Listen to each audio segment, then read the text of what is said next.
Hello friends, कैसे हैं आप सभी। आज मैं आप सभी के लिए अकबर और बीरबल की बहुत ही इंटरेस्टिंग स्टोरी लेके आई हूँ जिसका नाम है उम्र बढ़ाने वाला पेड़। तो चलिए हम बिना समय को बर्बाद किए हुए अपनी कहानी को शुरू करते हैं। एक समय की बात है जब बादशाह अकबर का परचम पूरे विश्व में फैलने लगा था।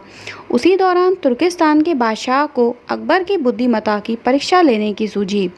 तुर्किस्तान के बादशाह ने अपने दूत को संदेश पत्र देकर कुछ सिपाहियों के साथ दिल्ली रवाना किया।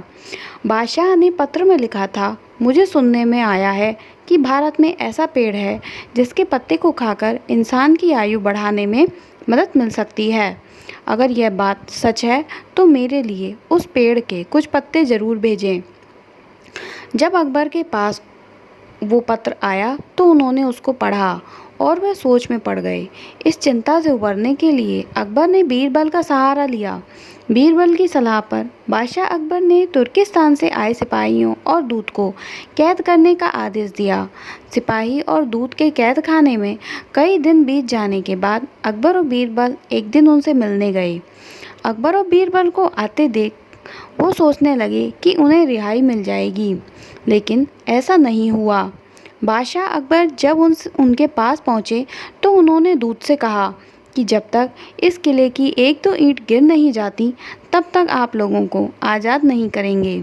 ऐसा होने तक आप सभी के लिए यहाँ खाने पीने का पूरा इंतज़ाम किया जाएगा। इतना कहकर बादशाह अकबर और बीरबल वहाँ से चले गए। उनके जाने के बाद दूत और सिपाही कैद से निकलने के लिए उपाय सोचने लगे। जब कोई रास्ता नज़र नहीं आया तो वे बस भगवान से प्रार्थना करने लगे। जल्दी उनकी प्रार्थना रंग लाई और कुछ दिनों बाद अचानक तेज़ भूकंप आया और भूकंप के कारण किले का एक भाग टूटकर गिर गया। इस घटना के बाद दूत ने अकबर के पास किले की दीवार गिरने की खबर भिजवाई। यह खबर सुनते ही बादशाह अकबर को अपना वादा याद आया और उन्होंने तुर्किस्तान के दूत व सिपाहियों को दरबार में प्रस्तुत होने का आदेश दिया। उनके दरबार में पहुंचते ही बादशाह अकबर बोले कि अब तो आप सबको अपने बादशाह के द्वारा भेजे गए पत्र का उत्तर मिल गया होगा। अगर अब भी आपको समझ नहीं आया तो मैं समझा देता हूँ। तुम सिर्फ 100 लोग हो और तुम्हारी आह सुनकर किले का एक हिस्सा गिर गया तो सोचो कि जिस देश में हजारों लोगों पर अत्याचार होते हैं उस देश के बादशाह की आयु कैसे बढ़ेगी। लोगों की आह से उसका पतन तो निश्चित है। हमारे भारत में किसी भी गरीब पर अत्याचार नहीं होता, यही होता है आयुवर्धक वृक्ष।